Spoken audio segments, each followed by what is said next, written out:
Hey everyone, Tech Weston here. I hope that everyone is enjoying my debut time travel horror novel, You Are All Charlotte, which is out right now in paperback and on Kindle Unlimited. It's been getting a great reception. Sales have been going great at local bookstores around here, and I'm just really enjoying. I've been talking to people about the book. I'm really enjoying doing that.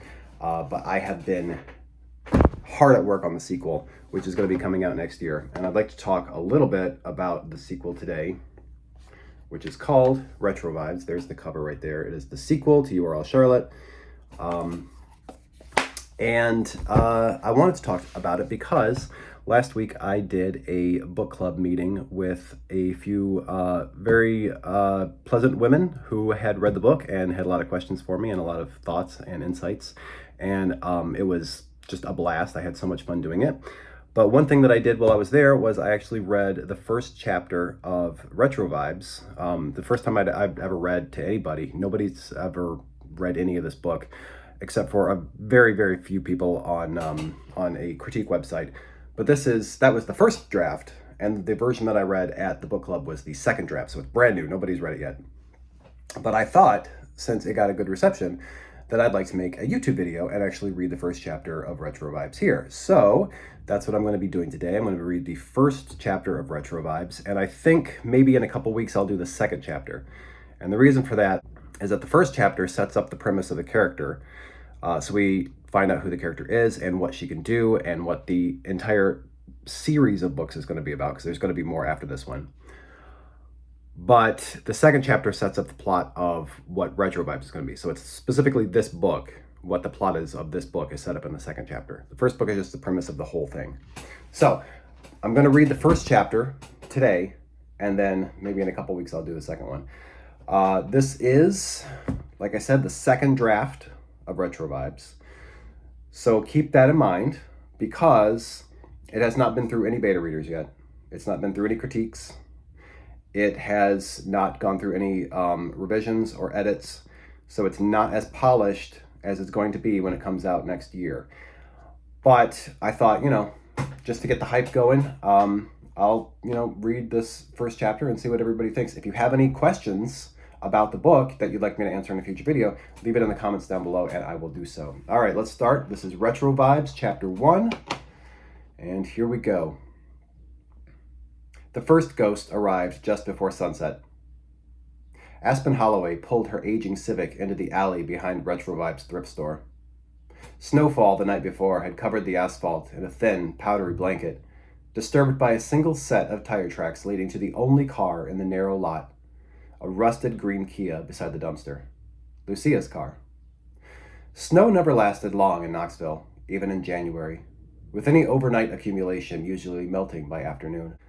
But the temperature had remained agonizingly cold all day, and the old brick downtown buildings surrounding the store, a YWCA to one side and a pizza shop on the other, had shaded the tiny parking lot from what little sun had managed to peek through the overcast sky. Aspen parked next to Lucia's car and checked the time on the dashboard clock. 5:17 p.m. She killed the ignition. Grabbing her phone from the passenger seat and stuffing it into her shoulder bag, she hurried out into the cold evening air. A little late, but the roads had been icy, and she'd kept her car 5 miles per hour below the limit despite angry honks from tailgating drivers. The smell from the dumpster caused her to cover her nose. Garbage day was tomorrow, Friday, and by this point in the week, the back parking lot always stank like rotting tomato sauce and moldy cheese, even when the pizzeria employees remembered to tie off the garbage bags, which they usually didn't. She crinkled her nose, grateful at least that it wasn't summer when the stench would be 10 times worse. Not to mention the flies. She hurried across the parking lot as a thin layer of snow crunched under her sneakers. She knocked on the back door and waited, shivering in the thin denim jacket she grabbed in her hurry out of the apartment. There was a key somewhere in the bottom of her bag, under a hoard of tissue packets and dried-out lip balm and drugstore receipts. But she knew Lucia would be waiting, likely checking her watch in impatience. Aspen held her jacket closed to keep out the chill and knocked again. After a moment, footsteps thumped on the other side of the door, and then it creaked open to reveal Lucia, a dark-haired, slightly plump woman in her early 20s. She wore even more eyeliner than normal, and a shiny black outfit complete with buckles, chains, and a pair of chunky leather boots. "You look hot," Aspen said. Oh, good, I thought you forgot about me. Lucia grabbed Aspen's arm and pulled her into the back office. The overhead lights were off, as usual, but the ancient CRT monitor on the desk in the corner illuminated the room in dim blue. The concert doors open at 6, but I already know parking's going to be crazy as shit over there. Thanks for covering the end of my shift, by the way. I owe you a big one. No worries. But stop swearing in the store. Aspen dropped her bag on the employee shelf and followed Lucia through the office doorway into the dim main room of the thrift store. The owner, Parker, kept the overhead fluorescent bulbs off by design, insistent that lighting the store with antique lamps gave the place a unique character.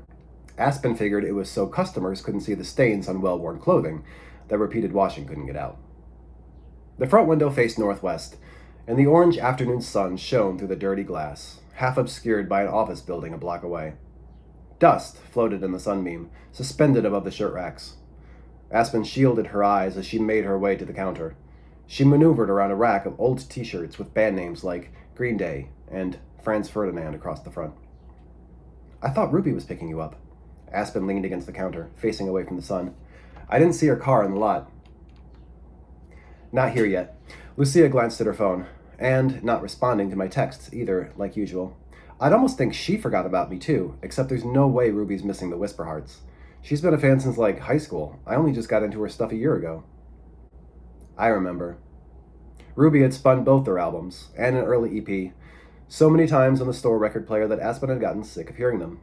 Lucia, on the other hand, had started wearing Whisper Hearts pins on her jacket and eventually even gotten a tattoo of their logo on her wrist to match the one just below Ruby's elbow. Aspen had given the band a fair shot, but their particular brand of poppy emo wasn't her taste. Well, the roads aren't great today, Aspen said, so Ruby's doing the right thing by taking it slow, even if you have to miss the opening act. Lucia sighed. The Whisper Hearts are the opening act. That's why I need Ruby to get her ass in gear. I'd say fuck it and drive myself, but she's got the tickets. Stop swearing in the store, Aspen said again. Yeah. Lucia checked her phone again, then leaned back against the counter beside Aspen. You look tired. Everything okay? Or you and Sadie just out partying all night? Oh yeah, totally. Couple of wild party chicks, that's us. Aspen snickered, and Lucia grinned in response. I spent the night making soup, and then I fell asleep on Sadie's shoulder watching a true crime doc, until she kicked me off the couch. Said I was snoring so loud she couldn't hear the show. I didn't know you snore. Well, I wouldn't have thought so either, but Sadie will disagree. Aspen had noticed the bags under her eyes herself that morning in the mirror. Not from exhaustion. Stress. She hadn't yet found the right time to tell Sadie about the phone call from her uncle a few nights prior. The conversation that had been causing her to wake in the middle of the night, at every bump or knock elsewhere in the house. That conversation was the reason for those bags under her eyes, and likely the reason she couldn't make it through a murder documentary next to her girlfriend without crashing. What is that? Aspen changed the subject, nodding to a banged-up cardboard box she noticed for the first time on the floor. Oh, right, I was going to show you. Lucia hefted the box onto the counter, then opened the flaps. A fluff of dust blew up into the air and drifted away somewhere into the shadows of the store.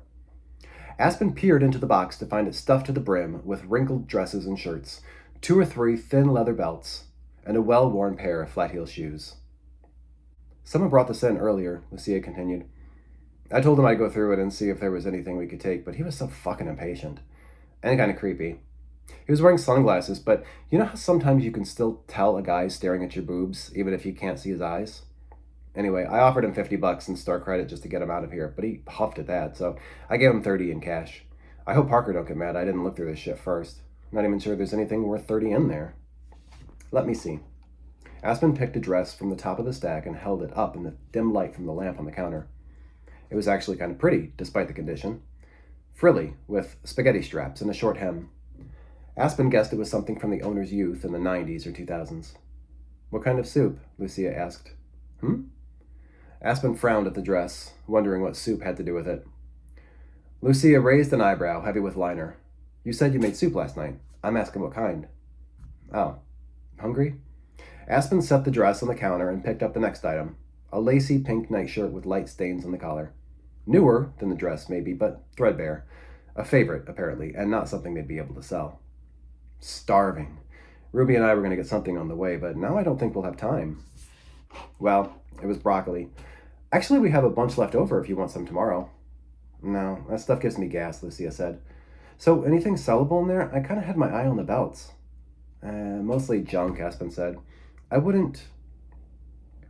Still holding the nightshirt, she paused, and a movement in the shadows at the front of the store. The last sliver of orange sun dipped below the buildings on the horizon, leaving the entire store dark for just a moment as her eyes adjusted. A second later, the streetlights outside clicked on, illuminating the line of cars parked at the front of the building, and the silhouette of a woman just inside the store entrance, on the other side of the shirt racks from the front counter, where Aspen and Lucia stood. Aspen stared for a moment, confused. She hadn't heard the chime over the door, and she could have sworn she and Lucia had been alone in the store for the past few minutes. If someone had come in, she would have at least heard footsteps, breathing. She cleared her throat to apologize for ignoring the customer, even if it was unintentional. But as her eyes became fully adjusted to the dim light inside the store, Aspen understood at once why she hadn't heard the figure in the shadows, and her voice caught in her throat. The old woman was dead. The ghost was in her 80s, at least, if not older, with pallid, translucent skin. Her bluish lips parted slightly, then closed and opened again, trying to speak. A wet croak rattled from her lips instead. Her pale, unblinking eyes were fixed on Aspen. A lacy pink nightshirt hung from her bony shoulders, and nipples poked through the thin fabric from her withered, drooping breasts. Aspen looked down at the same shirt still in her hand. That the ghost was wearing it meant only one thing. "What?"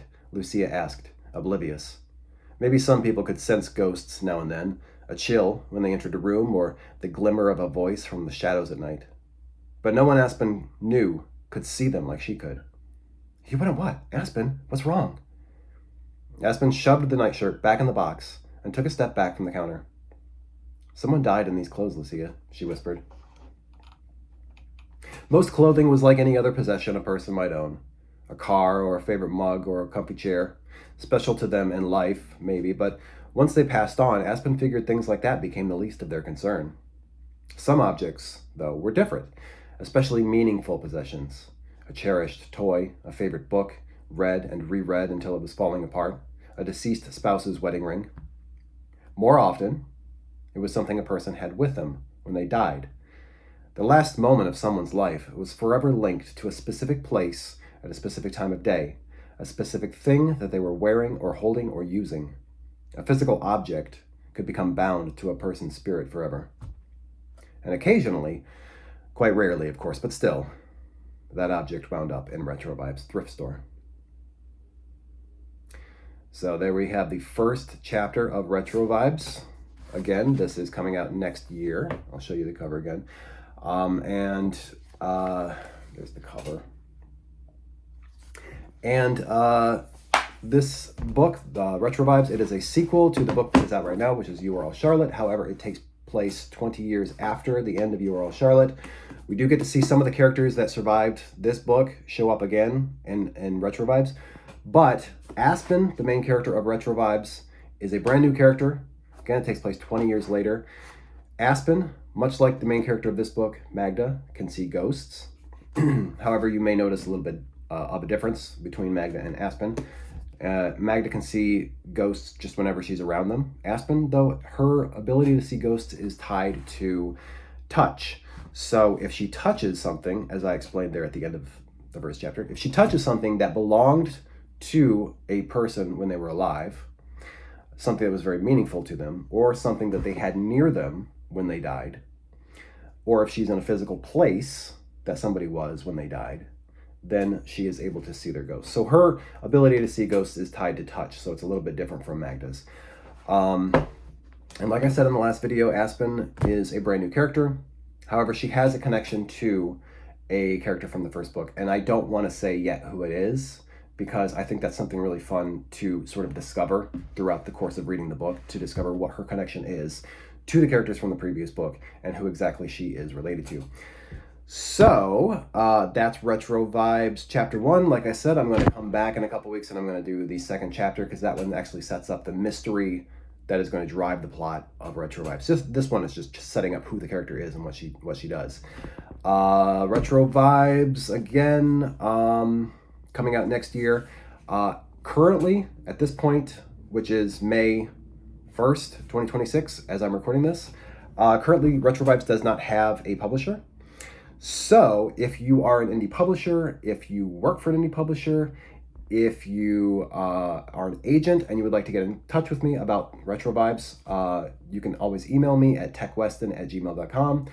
URL Charlotte is the first book. This is on Amazon right now. It's on Kindle Unlimited. It's available in paperback for $20. And if you are in the Southeast Michigan area, you can pick this up at Another Look Books in Taylor. You can pick it up at Brooks Books in Wyandotte. It's at Barnes & Noble on the Hill in Allen Park. It is also available if you live in Lincoln Park, Melvindale, or Allen Park. It is available at all three of those libraries in paperback form for you to check out. So, URL Charlotte, very easy to get. It's right there on Amazon. It's $5 for the ebook if you want to just get that. Retro Vibes coming out next year, and I'll see you in a couple weeks to read chapter 2.